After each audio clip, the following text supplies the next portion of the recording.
few minutes late, and we are starting a few minutes late. My name is David Holliday with the Latin America program at the Open Society Foundations. By the way, this is our new name. There's a transition process between Open Society Institute and Open Society Foundations. So you may see us lapse into OSI from time to time. We're very happy today to together with the Latin America program at the Woodrow Wilson Center, to be hosting Carlos Fernando Chamorro. I will let Cindy Arnson, the director of that program, introduce him. But we're also happy that the Latin America program is able to use these new facilities. We've just moved here May 1st, and one of the reasons that we moved to this particular place was to be able to do these kinds of events. So we're happy that you all have come, and we're looking forward to this conversation. Just a couple of things before we get started. Do feel free to get up and get food. Also, if you get a cell phone call, please kind of go outside this area, and you can take it to this over here to the right is a place where you can sit and take a phone call, stand and take a phone call. And also the bathrooms are out this hall and to the right, just on the other side of the elevators to your left. Another important thing. So I guess we'll get started, and Cindy, I'll turn it over to you. Great. David, thanks, and thanks to you and to Sandra, the director of the Latin America program, for joining with us in this event today. I'd especially like to thank Eva Fortes from the Open Society Foundation staff, and also Nikki Nichols of the Latin America program for their assistance in pulling this together. Those of us who have followed Central America for many years, if not many decades, know Carlos Fernando personally well, and certainly know of his work. In fact, the trajectory of his family, I think, encapsulates a lot of Nicaragua's recent political history. Carlos Fernando's father, Pedro Joaquin Chamorro, was a crusading journalist against the Somoza dictatorship. His assassination in 1978 was one of the factors, but probably the most important factor, galvanizing the opposition to Somoza and leading to the insurrection of September 1978. Carlos Fernando was initially the editor of the Sandinista newspaper Barricada.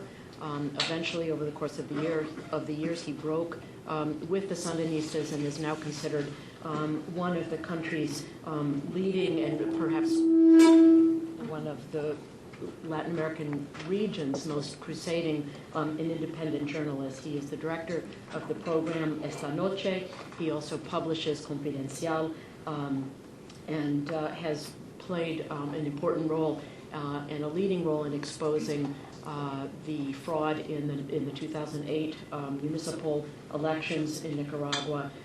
He has the NGOs with which he has been associated have suffered reprisals as a result of the independent reporting that he's taken. His mother, in 1990, at the end of the Contra War, was elected president as the first democratically elected president after the era of Sandinista rule. And so I think that his own personal history, as well as that of his family's, is a important way of looking, or important thread by which to understand the recent history of Nicaragua. Carlos Fernando is in the United States to receive the Maria Morse Cabot Award from Columbia University. It is probably the premier award for journalists in anywhere in the world. He's especially proud, I think, to be earning the Pedro Joaquin Chamorro Award named for his father, and we can think of no more fitting recipient. It's a pleasure to have you here. Gracias. Gracias, Cindy. Gracias, David. Thanks to the Open Society Foundation and the Woodrow Wilson for inviting me here to share with you my reflections, and basically to share with you an update of the situation in Nicaragua. I'm going to read my notes in English, otherwise I will get lost, so I will speak for about, I guess, 15 minutes, and then we can have this conversation. The last time I was here in Washington at the forum in June last year, in the Inter-American Dialogue, and I see some familiar faces here, I talk about the political crisis that had worsened in Nicaragua following the electoral fraud of the 2008 municipal elections, Probably I didn't sound very optimistic, but at least there was still some hope that the combined pressure from civil society and the opposition could help guarantee clean elections in 2011. This pressure translated into what is known in Managua as the Metrocentro Accords, in which the PLC agreed that it would not negotiate bilaterally with the FSLN, and all the political forces agreed to reject any proposal at the National Assembly to re-elect the Superior Electoral Council magistrates that perpetrated the fraud in 2008. A year later, these agreements have collapsed. The opposition has been unable to move this agenda forward either in the National Assembly or in the streets. The Ortega government, on the contrary, has used various extra-legal methods to achieve three very important results.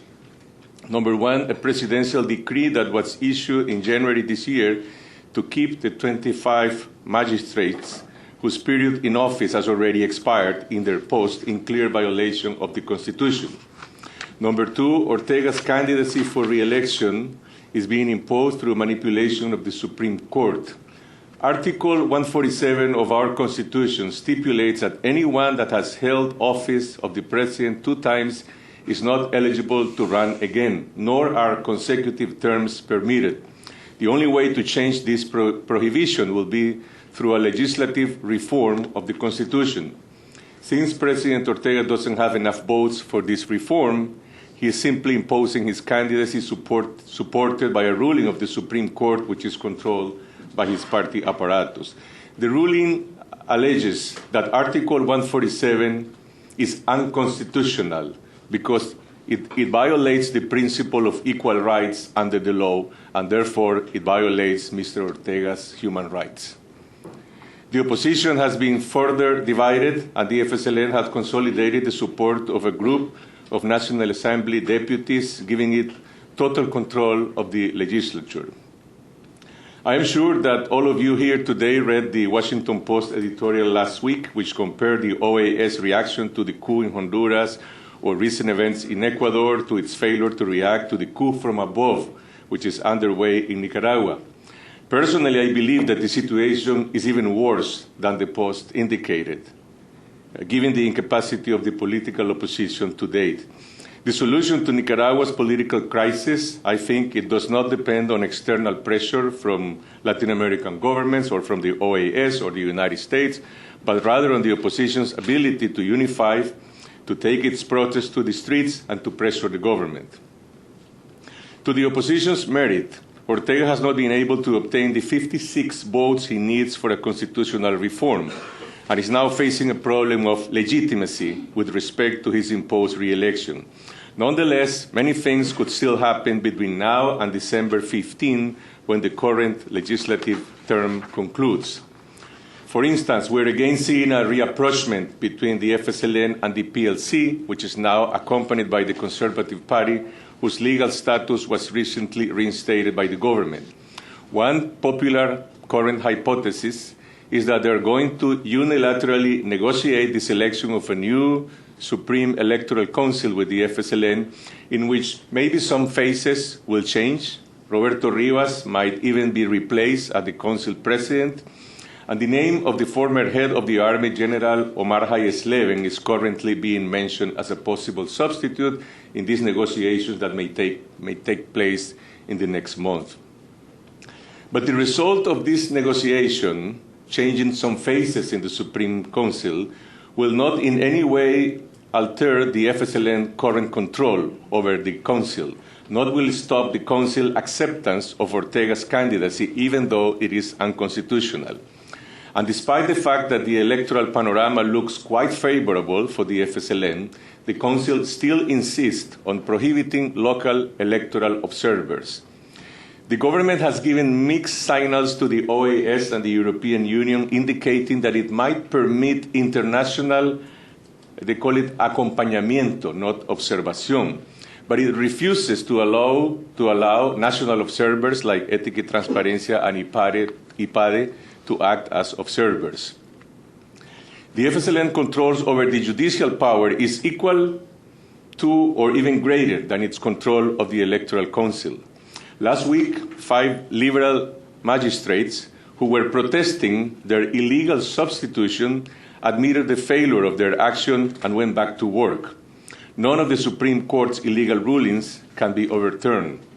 Furthermore, many of the municipal governments that were won by the opposition and that were not taken by fraud have gradually yielded to the FSLN thanks to economic pressure exerted by the central government. At least 6 mayors have been illegally removed from office. This generated a civic uprising in the city of Boaco a few months ago, which the government was eventually able to control through manipulation of the police. And this is a very important point, because the government has been successful in keeping the opposition from protesting in the streets. The last time the opposition organized a large rally was a year ago in November 2009, which unleashed government threats of repression and a crisis within the police. We are now ending a year in which the collapse of institutions has coincided with the demobilization of the opposition and civil society. Meanwhile, Ortega has continued to gain more control over the police and increasingly uses the army to strengthen the image of his government. One of the main concerns about, and this is my own personal preoccupation, about another Ortega terms in office is the political control that he could exercise over these 2 institutions, which are probably the most successful examples of the Nicaraguan political transition. I'm talking about the army and the police. In September, a new chief of police will be appointed, who will no doubt respond to a less institutional and a more pro-Ortega party line. In the economic sphere, this will be a better year than 2009, with an expected 2.5–3% growth rate. A new agreement with the IMF is anticipated in the coming weeks, which will extend the economic program for 1 more year. Some polls indicate a trend toward improvement in poverty indicators, although no definitive evaluation has been carried out. After the electoral fraud, Nicaragua lost foreign budget assistance, but the government has been able to compensate for the loss in the short term with the aid from Venezuela. However, we are witnessing the gradual withdrawal of donors. England and Sweden are gone. Norway is leaving next year. Denmark will close shop in 2012, and Holland will also reduce its cooperation.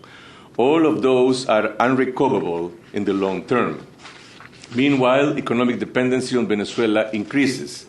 Although the government claims that it's implementing a new model of social and economic development, the only novelty pursued by the government is what I call the privatization of the foreign aid flowing from Venezuela. Between 2007 and 2009, Nicaragua has received around $955 million from Venezuela, or more than $300 million per year. This is equal to 7% of the nation's annual GDP, or 1/4 of the budget revenues. But these funds never reach the national budget. Instead, they are managed by a private company called Albaniza, which responds directly to President Ortega and his inner circle. And since these funds are managed privately, they're not accountable to anyone, nor accountable to the National Assembly, nor accountable to the National Comptroller Office. These resources are mainly used in 3 different ways. 1, to finance some government programs from outside the national budget. 2, to finance the FSLN partisan activities. And 3, to finance some private business of the Ortega family and his inner circle, such as the purchase of the Seminole Hotel or Channel 8, the TV station that used to broadcast my own television program until January this year.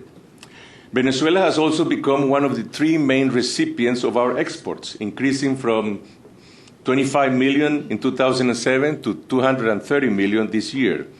And although we know that political changes are on the horizon for Venezuela and that Chavez is confronting a complex economic situation, I don't think this will have a short-term impact for Nicaragua this year or next year.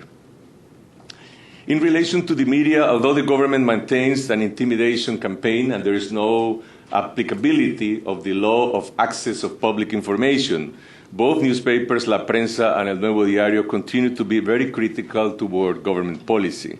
Ortega has been successful in increasing its control and influence over radio and television through economic co-optation at a relatively low political cost. The best example is what I just mentioned before, the way in which they took control of Channel 8, paying $9.7 million, taking advantage of Venezuelan money, which is supposed to be targeted to help the poor. There are very strong voices within the church criticizing authoritarian policies from the government. Last night, in my television show, Esta Semana, we had an interview with Bishop Silvio Baez from Managua. You can read it at the website of confidencial.com.ni. And he basically said that the Bishop Conference is preparing a document in the next month to take a position dealing with three important issues: institutional crisis, poverty, and also religious manipulation by the government and demanding transparent elections in 2011. The church is basically saying that the government and the political class must be accountable to citizens, but at the same time, they made clear that they don't pretend to substitute the opposition. Last word about the polls and what are the possible political electoral scenarios next year. We are still 13 months from elections, but what the polls are saying are there's new information, new tendencies which are quite interesting. I'm talking about Borges Asociado from Costa Rica and MR from Nicaragua. And they do coincide in four different things. Number one, there's high approval rating for the governments, above 40% for the first time. And this indicates that the FSLN is gaining ground among independents for the first time. When we talk about independence in Nicaragua, we talk about these people who, when they are asked in the polls about their political preferences, they say non-liberal, non-Sandinista, no party. And according to different polls, they go between 40 to 50% of the electorate. On electoral times, well, they do make decisions. Number two, there's not high interest in voting in 2011. Only 53% of those in the polls, they said that they do have a lot of confidence that they will vote. Now, when you look at who are these people, and if you look at the FSLN voters, well, 75% of the FSLN voters, they have a lot of certainty that they will vote. But if you look at independent voters, this goes down to only 35. That at least is an indication that we could have abstention, or that the FSLN voters will definitely will have a higher possibility of voting than those who are independent. Number three, the candidacy of Fabio Gadea, the owner of Radio Corporación, that came out in public for about 2 months ago, and has the backing of Eduardo Montealegre, is emerging as a new political figure. The initial projections indicate that he is receiving at this moment between 17% to 25% of the electoral preference. The MR poll found that in the case of a three-candidate scenario, and the candidates will be Ortega, Arnoldo Alemán, and Fabio Gadea, Ortega will get 43%, Fabio Gadea will get 17.8, almost 18, let's say. Arnoldo Alemán will get 7.7%. But there will be a high, at this moment, hidden vote of 31% and 4% that gave no response. There was another poll by Borges Asociados which basically gave very similar figures. And the figures are 42% for Ortega, 25% for Gadea, 21% for no one, and 7.7% for Alemán. Alemán will get 7.7 in both polls, the same number. And Gadea will get in one 17 and the other one 25. Ortega will get 42% in both polls. But there are no indications that Mr. Alemán is planning to move away from the competition. On the contrary, he is proceeding as he is, in fact, the candidate of the PLC. So at this moment, you can speculate many things about what could happen in the next month, but at this moment, this is the reality. We are going through at least 3 or maybe more candidates, because there are some other parties that may have their own candidates. So it is difficult to predict what will happen in Nicaragua in the next year, but at least at this moment, I can foresee at least 2 possible scenarios. Number one, if Ortega is able to run for re-election, which everything indicates that he will run and that he will register his candidacy, and if he confronts a disorganized and dispersed opposition, he could win even without recurring to fraud, because of the 35 electoral rule make things much easier. Now, number two, if there is a competitive election, one in which the opposition unites around a strong candidate, and not only a candidate, but also a program that will address the people's social problems, which are completely away of or outside the opposition agenda at this moment, then we will have, I could say, a very competitive election, and then we will have the likelihood of fraud and violence would also increase. I'm not saying that will happen. I'm only saying if you have a competitive election, then you have some other factors intervening in the scenario, like what happened in 2008.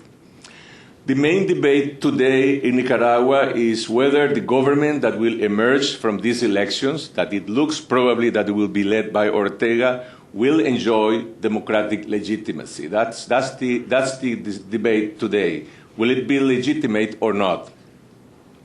The biggest threat for democracy, from my perspective, is not only this de facto re-election of Ortega, violating the Constitution, but also the fact that the army and the police, until now, the only truly national institutions, will be subjected to authoritarian and personal control in the future. Our long-term challenge is always to build solid and autonomous state and civil society institutions that can guarantee the accountability of power. And given this panorama, civil society and the independent press will continue to play a key role as a counterbalance of power and as a promoter of democratic accountability, despite the current restrictions on a free press. Thank you.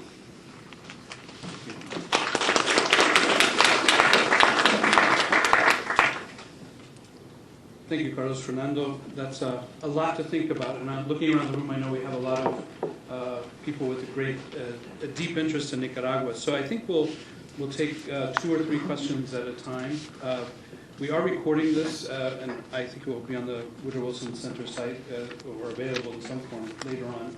So please identify yourself, wait for the mic, identify yourself, and state your question or comment.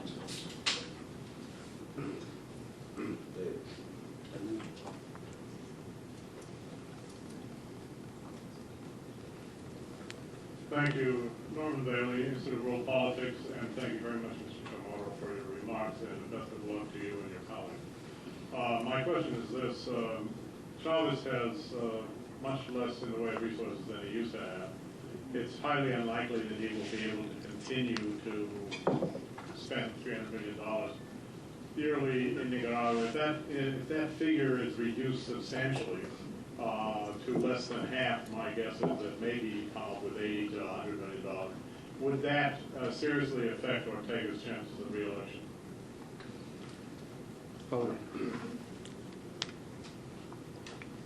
Also, from the Brazil Institute at the Wilson Center. And I'm also a journalist.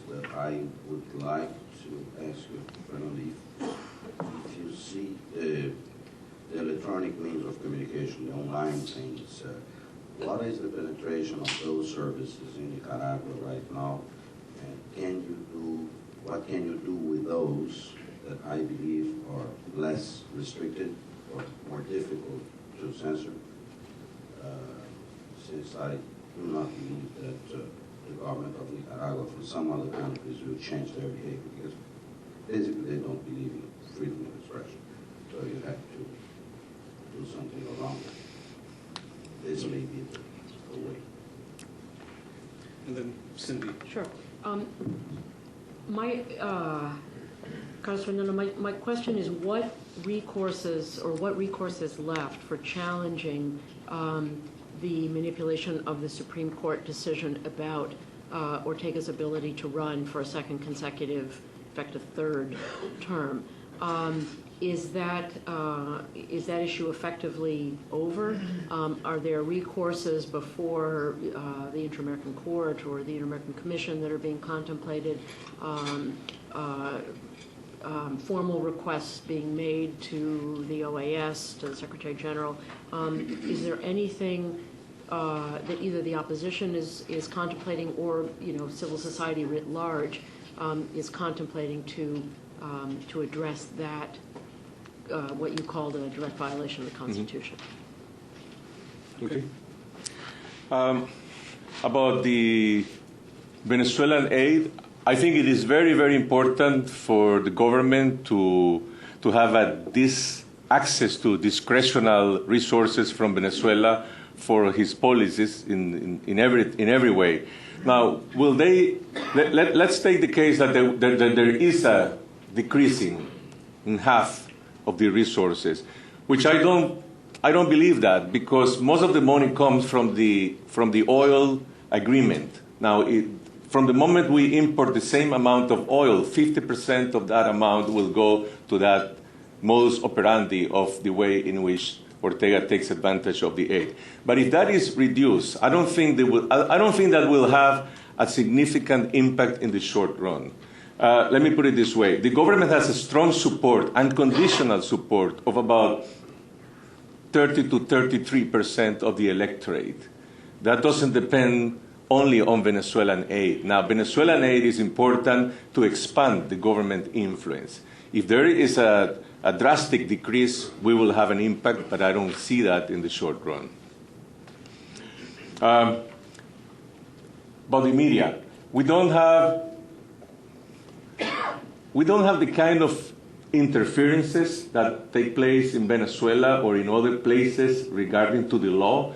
The control in Nicaragua is not about law impeding us to work. It's rather, I would say, an intimidation campaign, government pressures, economic pressure, harassment that has made some media owners afraid. And basically they are retreating. They don't want to criticize the government. Some others are still doing that, but the government is gaining much more influence.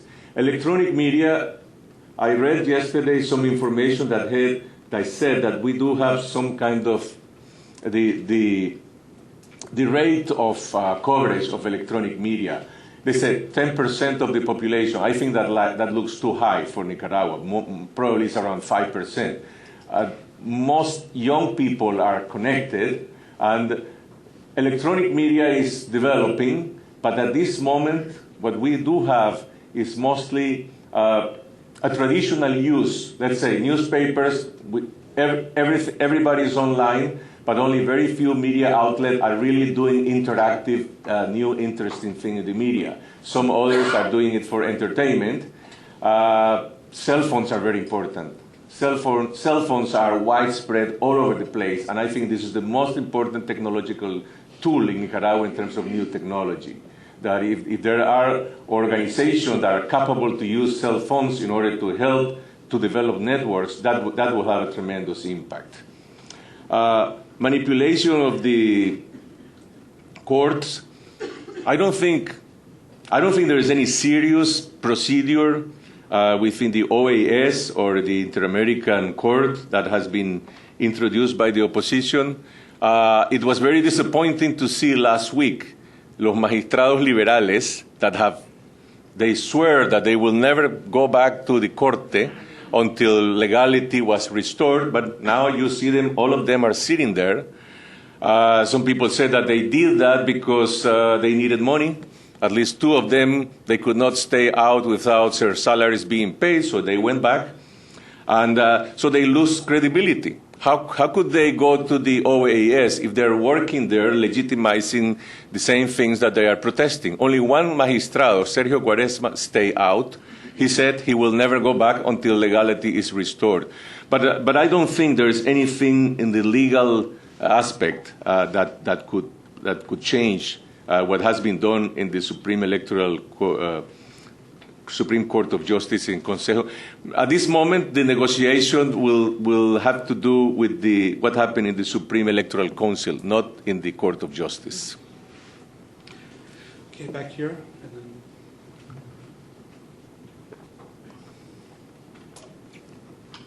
Thank you. Marcela Sanchez, I'm a syndicated economist with the New York Times. I wanted to ask you two questions. I read somewhere, and I don't know if it's right, that President Ortega's popularity has actually raised, that he is more popular today than he's ever been. And I don't know if you agree with that, and why you think that is. And the second one, you kind of left open the possibility of someone emerging as an opposition candidate that could unite the opposition. Is there someone in mind, somebody you would like to nominate? okay, then here. Thank you. David Lewis with Manchester Trade.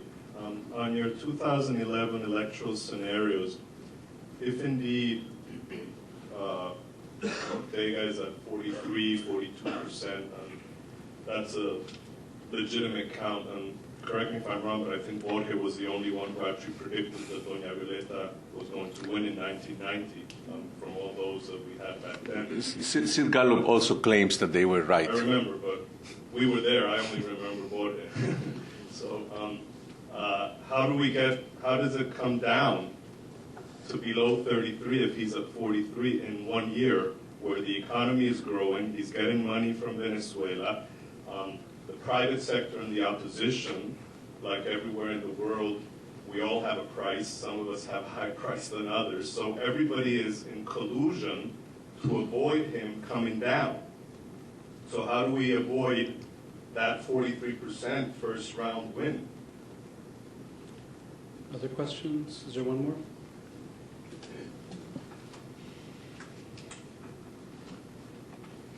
Good afternoon, Mr. Chamorro. Ivan Saborio, former national chairman of the Conservative Party of Nicaragua. Given the current situation of Nicaragua, where 3 of the 4 branches of government, being the executive, judicial, and electoral branches of the government, of our government in Nicaragua, what steps can the Nicaraguan opposition take before participating in a fraudulent electoral process?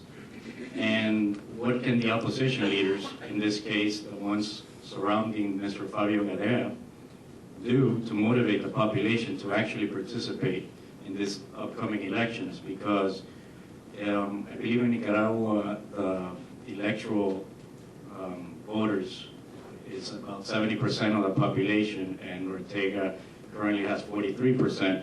And in the polls, they show that Fabio Gadea has 25%. So how can this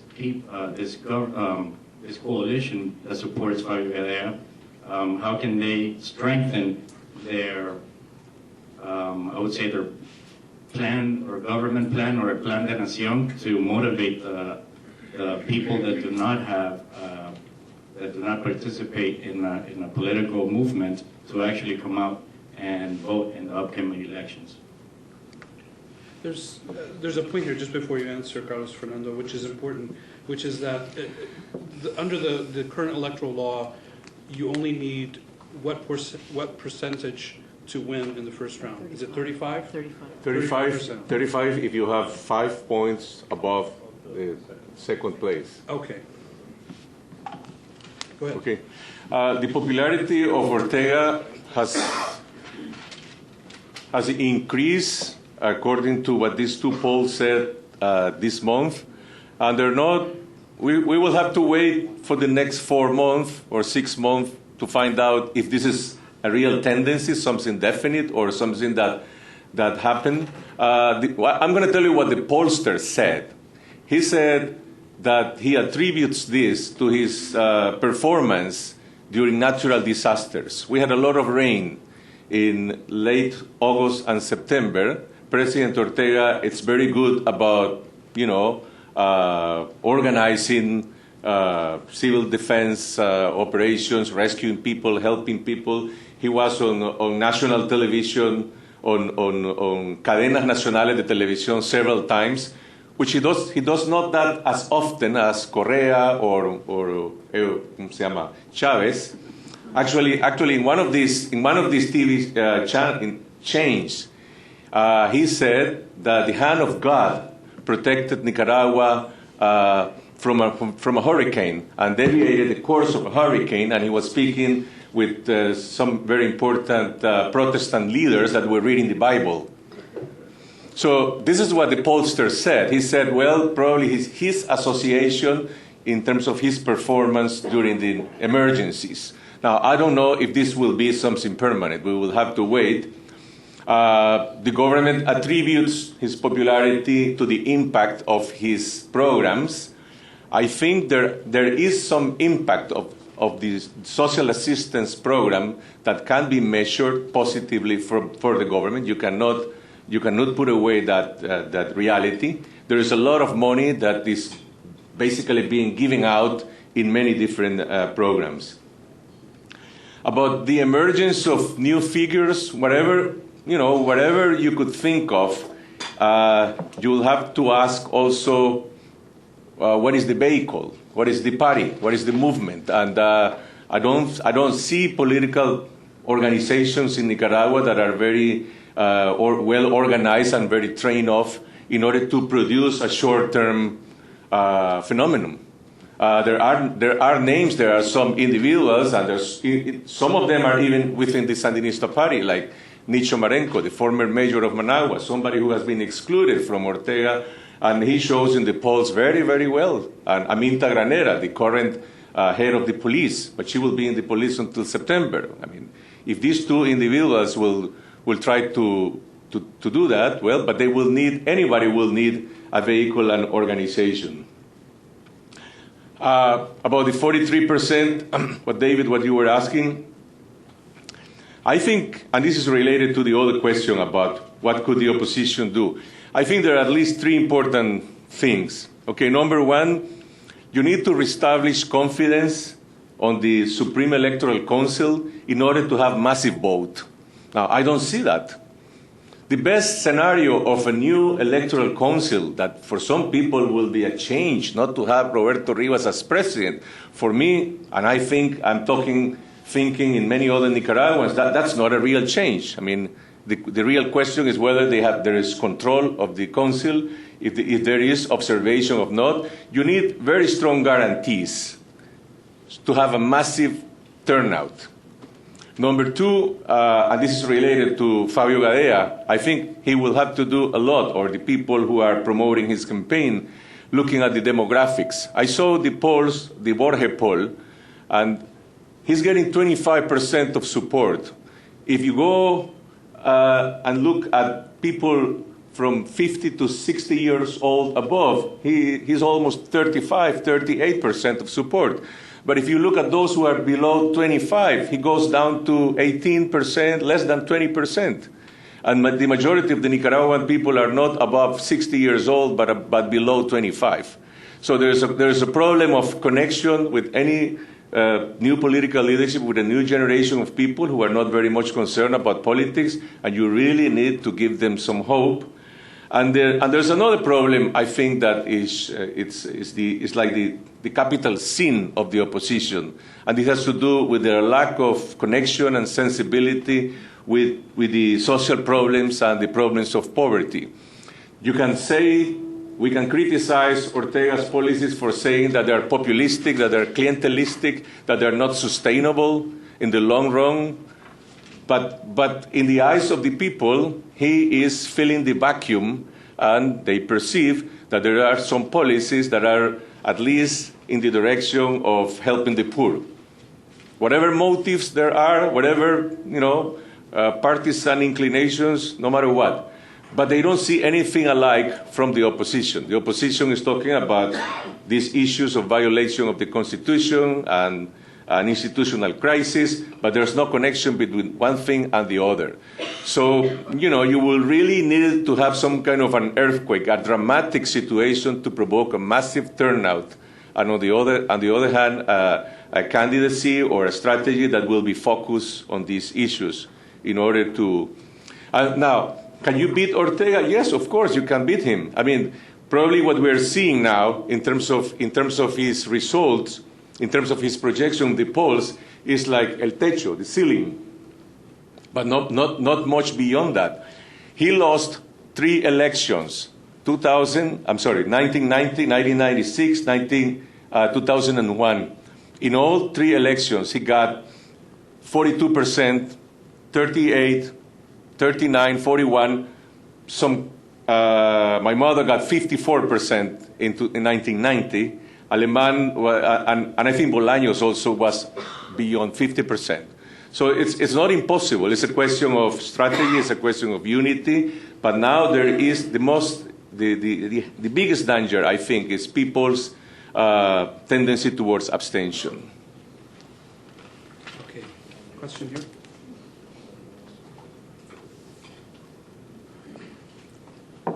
Hello, my name is Mariclara Vasquez from the School of Public Policy at the University of Maryland. And my question is, has the continued emergence of comités de poder ciudadano and their manipulation from the government has played an important role on perpetuating his popularity and possible re-election? And how does this impact participatory democracy in Nicaragua? Other questions? Over here.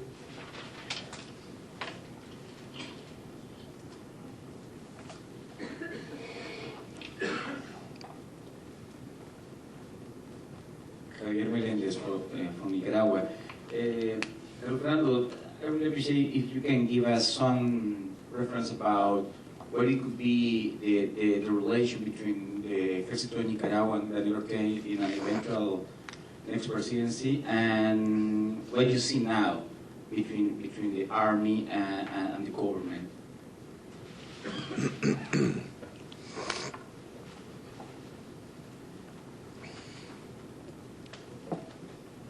Joel Hurst, Council on Foreign Relations.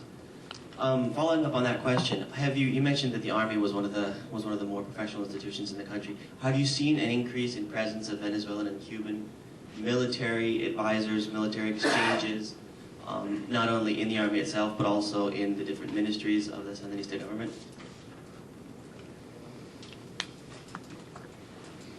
Okay. I'll start with the last point. I think Venezuelan and Cuban presence in Nicaragua are very low profile. Whatever there is not in public in terms of advisors and military security or political aspects. Actually, the relationship between Nicaragua and Venezuela is run in a very personal way between Ortega and Chavez. There is not even an ambassador from Venezuela in Managua since a year and a half ago. The last one that we had was removed because they had a conflict with the government and they sent it back to Caracas. So I'm not saying they do not have advisors, but it's low profile. The army, what we see is a sort of a structure, and you know that this very well too, Javier. There's a structure strategy from Ortega to offer former general, people that had an important role in the army that are now retired. He's offering them a position in his cabinet. We have General Herminio Escoto in charge as the Vice Minister of Agricultura. We have another general retired in charge of Defensa Civil. I was told yesterday, I don't know, we as journalists get a lot of filtraciones. I was told that General Calderón Bindel might be the new head of Dirección General de Ingresos. I don't know. And there are quite a few of them who are working in Albaniza. Again, Albaniza is a private company, but it's a quasi-public private company. El General, there's one in charge of forestry, el de la Fuerza Naval, and there are several others. What does that mean? Well, this is something new. This is the president who's telling the army and retired generals, and you're part of my political project, and you can have not only a political but also an economic future working within the government or working in some companies that are related to the government. I think there is also an expectation that there might be some kind of foreign cooperation for the army from Ortega. Probably they have the expectation that they will get something from Russia, but this is just speculation. But I think the tendency is to look more like, well, Javier himself described the other day, that we will see more the image of el ejército presidencial rather than el ejército nacional. There is a at this moment, I think it's more like a political, it's a political strategy of creating some kind of mimetization between the image of the president and the image of the army and the image of the generals in charge of the army of being part of the same body. Now, what will be the translation of that in the future? I don't know. At this moment, I am much more preoccupied about the fate of the police, because the police is the one which is in charge of dealing with citizens every day. If there is a capable and belligerent opposition that will be in the streets tomorrow in Nicaragua, we will have a crisis in the police, because the president will use his paramilitary groups, shook troops, to attack the opposition protesters. And if the police will try to protect them and protect their constitutional rights, well, there will be an order by the president saying, do not intervene, let them act. So this is what happened year 2008, sometime in the late 2009. This is what happened in Buaco this year when there was a protest. And I think that will happen much more in the future. Now, if we don't trust the police as in terms of as citizens exercising our political rights, we will have a problem. And there is progressive control of the police under these political terms. About los CPC, Consejos del Poder Ciudadano, I think the CPC has been instrumental for the government in terms of keeping mobilized government supporters.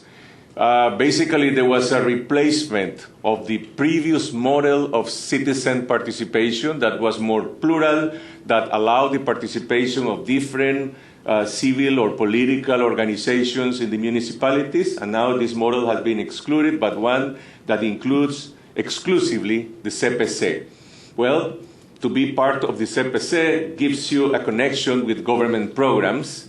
Otherwise, you won't get that connection. You won't get those benefits. Is that instrumental for Ortega's re-election? Well, I don't know. I'm not sure the CPCs are very important to increase government support, but rather to keep it with those people who are already supporting the government. Are there other questions? Over here. Okay.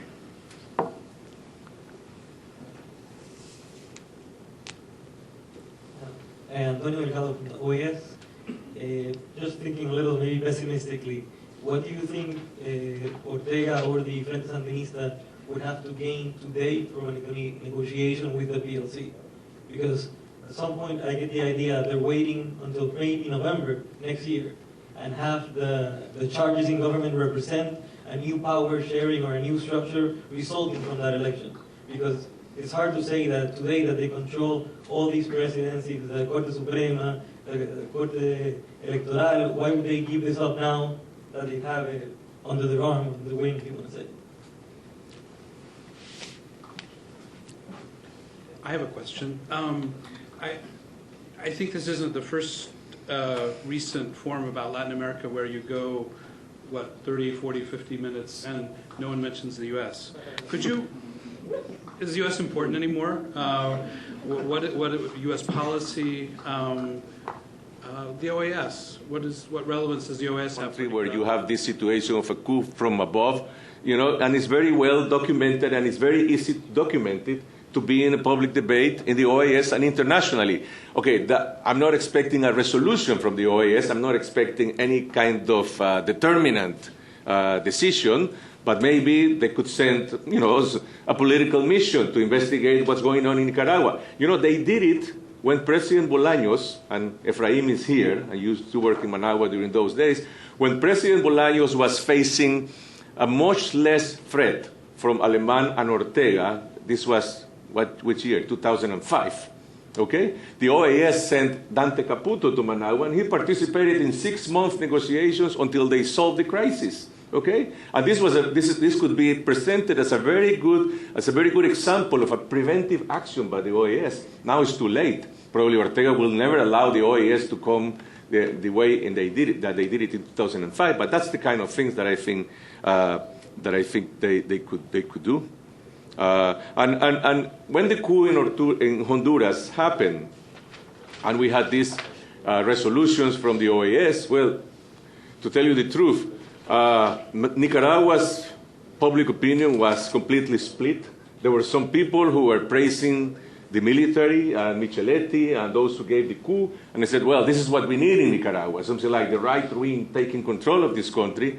There were others, like myself, who from the first moment rejected the coup, that were very happy because of the international reaction and said, well, if it is good for Honduras, why not good for Nicaragua? But unfortunately, well, the whole process of constitutional reconstruction in Honduras failed. So if it didn't work in Honduras, it will work much less in Nicaragua. But that's more or less, I think, the way in which it was perceived. Now, the media has a very important role. Well, I work 24 hours on that, on television, on print media, on internet, and there are many other people. There's a young generation of journalists, and there are some committed also editors who are working very strongly. We do have a threat. We do have a problem, and I think it has to do with polarization. When you are under government attack, well, probably sometimes our professional standards tend to go down, and we have to be very careful about not losing credibility. Sometimes we do lose credibility in this confrontation with the government. It's very difficult to work because you don't have access to official sources. Everything is completely blocked. Well, there are many other ways of surpassing those problems, but I think that one of the most important threats for the media is its own credibility. During an electoral period, well, there are many things that could be done.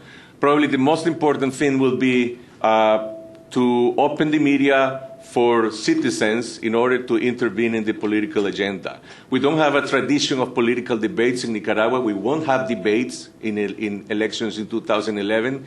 The FSLN policy is a unilateral policy, not participating in any kind of debates, so the media should be open to the public and to the citizenship. Other questions? Here again. Oh, sorry, and one back.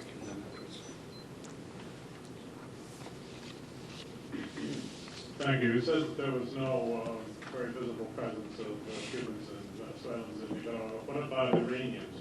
They do have an embassy, they do have an ambassador, et cetera, et cetera. Are they seen very much? Ava. So we have a question back here. The same question. One second. Yeah. I'm a Nicaragua researcher now. I've read that Iran is building a milk plant in Nicaragua. This is, domestic assistance, and wondered what else could they be doing? How big a strategy do they have in this area? Others? Okay. I think with Iran, we know very little about what is really going on. We know that there are some interchanges between President Ortega and Ahmadinejad. He has traveled to Iran, to Tehran. Ahmadinejad has been in Managua. And there are some agreements about economic cooperation. But I think we have seen very little, to say the least, or almost nothing. I have the feeling, I have the perception from what I have talked to some government officers, that they do feel that Iranians have a lot of promises in terms of economic assistance, but they give very little. They have not even condoned the Nicaraguan foreign debt to Iran. And in terms of their diplomats in Managua, again, this low profile. They have one ambassador that we know. They do have some people that work in their embassy, but if I think their profile is even lower than the one of the Venezuelans and the Cubans. Okay, last call for questions. Is there one? No.